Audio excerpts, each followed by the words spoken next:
মাকে আমি আতা আনতে বলেছিলাম, তো মা আমার জন্য আতা খুঁজে এনেছে। তো আমি ওপরে গিয়ে খাবো না, আমি এখানেই মায়ের হাতেই খাবো, কারণ আমি ওপরে গিয়ে সারাতে খুব কষ্ট হবে, কবে যে খাবো নষ্ট হয়ে যাবে, তার থেকে ভালো এখানেই খেয়ে নিই। চামচ ছিল না একটা, তো কিসে এই তো খাবো।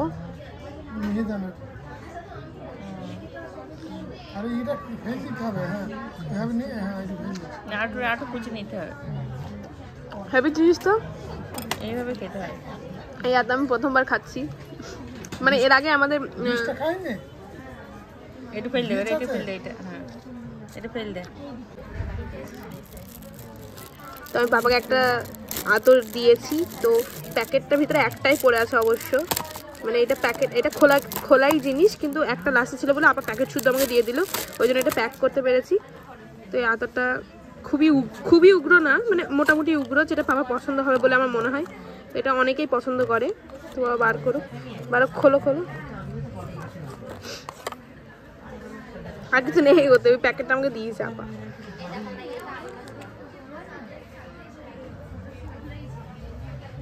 ঘষে ঠিক আছে। ওই জাস, এর নাম হচ্ছে জাস, সেটা প্রচুর বিক্রি হয় মিশনে, অনেক মেয়ে নেয়, প্রচুর বিক্রি হয়, আর রিজনেবল প্রাইস, পুরো বিশাল কম দাম, খুব সুন্দর। আর ভাইয়ের জন্য যেটা নিয়েছে আপনাদের তো দেখালামই, দাঁড়ান, তো চকলেট আছে এর ভিতরে অনেকগুলো চকলেট আছে। আর এটা হচ্ছে ভাইয়ের আতর, যেটা খুবই দামি, ওটা মিষ্টি, পুরো মিষ্টি। আর মায়ের জন্য যেটা দিয়েছি, মাকে দিয়ে খোলাবো এখনই আমি, আমার সামনেই।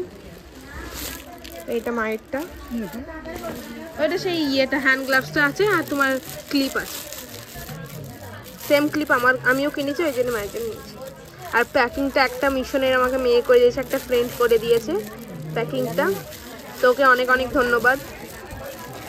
যাই হোক, তো খোলাবো মাকে দিয়ে এটা। তো আমি এখানে মিশন থেকে ভাইয়ের জন্য এই দুটো নিয়েছিলাম, তো এই দুটো মানে এটা তো আলাদা করে কিনে আনতে দিয়েছিলাম, একটা স্যারকে বলেছিলাম কিনে এনে দিতে, স্যার এনে দিয়েছে আতরটা। মানে মিশনে ক্যান্টিনে এটা 300 টাকা দাম। তো যেটা ভিডিও করবে সেটা আমি দেখবো, আর আমি খুব কষ্ট হচ্ছে এই কারণে যে ভাইকে নিজে থেকে দিতে পারছি না নিজের হাতে করে, আর ওকে মারতেও পারলাম না আজকে, মানে সামনাসামনি উইশও করতে পারলাম না, কিছুই হলো না, মাথা খুলে নিচ্ছে একদম। গিফটের জিনিস কান্না খুলতে ভালো লাগে, তাই না? ক্লিপ, হ্যাঁ এটাও ঠিক আছে। তে দুটো দিয়েছিস কেন, একটা তুই রাখ। আছে আমাকে সেম জিনিস, আমি আর মদিনা টুইনিং করে কিনেছিলাম, কালারে নিলাম না, চেঞ্জ করে নিলাম। এটা ওই তো হ্যান্ড গ্লাভস, পরো তুমি দেখি হাতে হয়।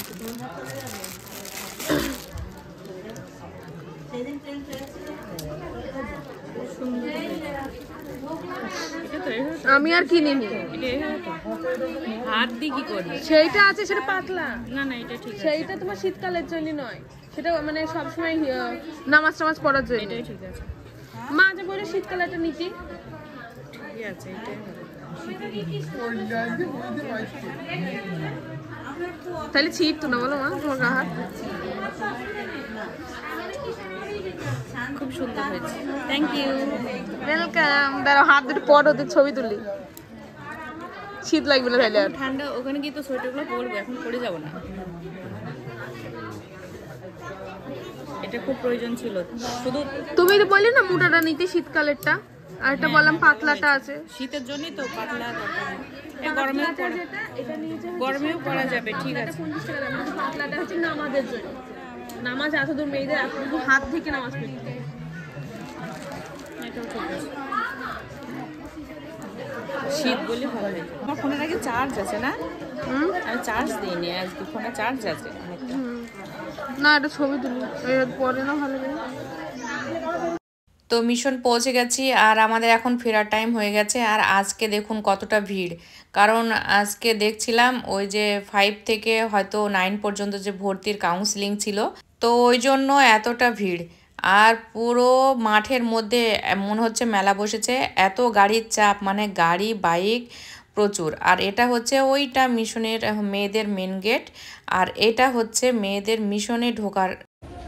তো মারা চলে যাচ্ছে, এই তো মা রেডি হয়ে গেছে, আর আমিও এবার মিশনে ঢুকে পড়বো। মুখটা কালো হয়ে গেছে, তো যাই হোক, পাপা আর আসবে না বলছে, একবার আনতে আসবে। তো আপু যদি আসে তো আপু আসবে। তো আল্লাহর নাম নিয়ে বেরিয়ে পড়লাম। আর বুঝতে পারছেন পিছনে কতগুলো গাড়ি। তো এখন সব মানুষ রয়েছে, জানি না সব কবে কার কাউন্সেলিং কমপ্লিট হবে। তো প্রচুর ভিড় হয়, সেটা আমরাও জানি, যখন ভর্তি করেছিলাম তখন দেখেছি, ওই জন্য বলতে পারছি। তো মিশন থেকে আমরা ফাইনালি বেরিয়ে পড়ছি। আর আমি যখন ফোনটা হাতে নিই তখন দেখি ফোনের মধ্যে কিছুই চার্জ নেই, একদম 15% মনে হয় এরকম। কারণ অনেকেই নিয়েছিল ফোনটা, মানে অনেক মেয়ে নিয়েছিল। তো তারা ফোন করেছে, বাড়িতে গার্জেনের সঙ্গে কথা বলেছে। তো চাইলে তো না করা যায় না। তো এখানে দেখুন গেট পড়ে গেছে। আর আমরা কি করব এখন, মানে এটা মনে হয় তারকেশ্বরের সেই গেটটাই। তো একবার যদি গেট পড়ে 2-3টে ট্রেন আপ ডাউনে যায়, এই গেট পড়লে খুবই সমস্যা হয়। তো আমার হাজব্যান্ড কি করলো, একটু চা নিয়ে খাচ্ছে। আমি বললাম, চা দেখে আমার ইচ্ছা করলো না খেতে, আমি বললাম একেবারে কুসুমগ্রাম গিয়ে খাবো, তো তুমি এখন খাও। তো ওয়েট করছি এখন কখন ট্রেন আসবে। ট্রেন আসার আধা ঘন্টা আগের থেকে গেটটা দেখছি বন্ধ করে রেখেছে। একদম বিরক্ত লাগছে, আমরা অনেকটা পথ এগিয়ে যেতে পারতাম। তো সেটাই ভাবছি। তো ট্রেন দেখছি ঢুকে গেছে, যাচ্ছে। তো চলুন আমরা চা মানে আমি খাচ্ছি না, আমার হাজব্যান্ড খাচ্ছে, চা খাওয়াটা কমপ্লিট করুক। আর এই দেখুন আবারও আরেকটা ট্রেন যাচ্ছে। তো পরপর 2টো ট্রেন যাওয়ার পর আমরা ওই যে চা দাদা যিনি চা দিলেন ওনাকে জিজ্ঞাসা করা হচ্ছিল যে আবারও কি যাবে না, কি বলছে হয়তো আর যাবে না। তো আমরা ফাইনালি চলে এসেছি বর্ধমান কুসুমগ্রাম বাজার। তো যেখান থেকে সকালবেলা মিহিদানা নিয়েছিলাম, তো সেখানেই। তো এখন এখানে একটু চা খাবো, কারণ সকালে যখন খেয়েছিলাম চাটা বেশ ভালো লেগেছিলো, ওই জন্য আমি ভাবলাম এখান থেকে চাটা খাবো। তো চলুন, হাজব্যান্ড গেছে চা আনতে, আর আমি বাইকের কাছে দাঁড়ানো আছি, কারণ ব্যাগগুলো রয়েছে, এই ব্যাগ নিয়ে তো চায়ের দোকানে যাওয়া যাবে না। তো চলুন চা খাওয়াটা কমপ্লিট করি। তো ফাইনালি এখন চা নিয়েছি আর চাটা বসে খাচ্ছি একদম বর্ধমান মেমারির বর্ধমান মানে কুসুমগ্রাম বাজারে বসে চাটা খাবো, তারপরে বাড়ির দিকে রওনা দেবো। আর ফোনে 10% চার্জ কিছুই নেই, মানে ফোনে 10% চার্জ রয়েছে। একেবারে বাড়ি থেকে আপনাদের সঙ্গে কথা বলবো, আর ক্যামেরা অন করবো না, ফোন সুইচ অফ হয়ে যাবে। চলুন চাটা খাই। তো অনেকটা সময় পর ক্যামেরাটা আবার অন করলাম, কারণ আমরা এখনও বসে আছি, প্রায় 1.25 ঘন্টা বসেই ছিলাম বাজারে ওখানে। কারণ আমি তো বসে চা খাওয়া কমপ্লিট করলাম, তারপরে হাজব্যান্ড বলছিল একটু চপ খাবো, কারণ চায়ের দোকানের পাশে ওখানে চপের দোকান ছিল। তো ওই জন্য তো চপ আনতে গেছিলো। আর এখানে দেখলাম, মানে যেখানে বসেছিলাম সেটাই ভিডিও করছিলাম। আর এই বর্ধমান কুসুমগ্রাম এর পাশেই একটুখানি 5 মিনিটের রাস্তা আমার বোনের বাড়ি।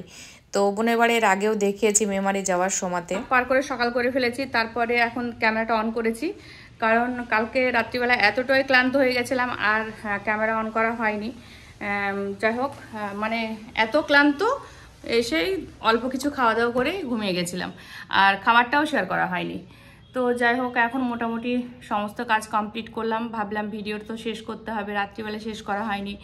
তো আপনাদের আমাদের এই বাইকে যাওয়া জার্নিটা কেমন লাগলো অবশ্যই কমেন্টে জানাবেন।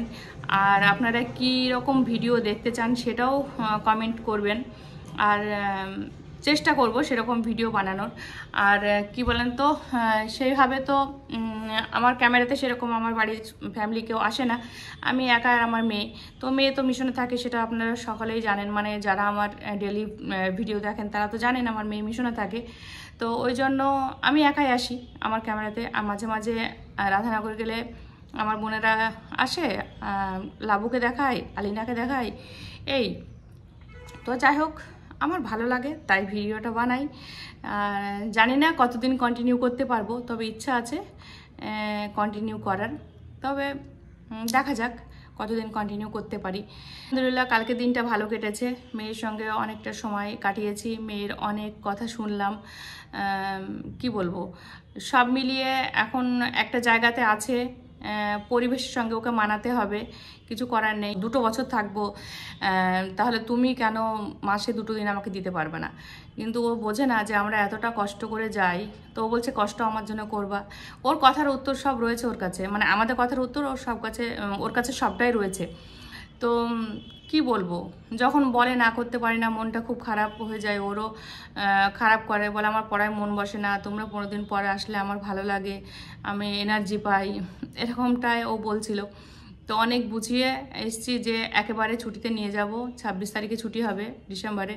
তো বলছে না, তার আগে ফের 15 দিনের মাথায় একবার আসবা। আমি বললাম আমি আর আসতে পারবো না, যদি তোর পাপা আসে ভালো, আর না হলে নেহা হয়তো বলছিল যাব, জানি না নেহা যাবে কিনা। তো যদি নেহা যায় তাহলে নেহার সঙ্গে দেখা হয়ে গেলে আর আমরা যাবো না কেউ, এরকমটাই কথাবার্তা বলে আসলাম।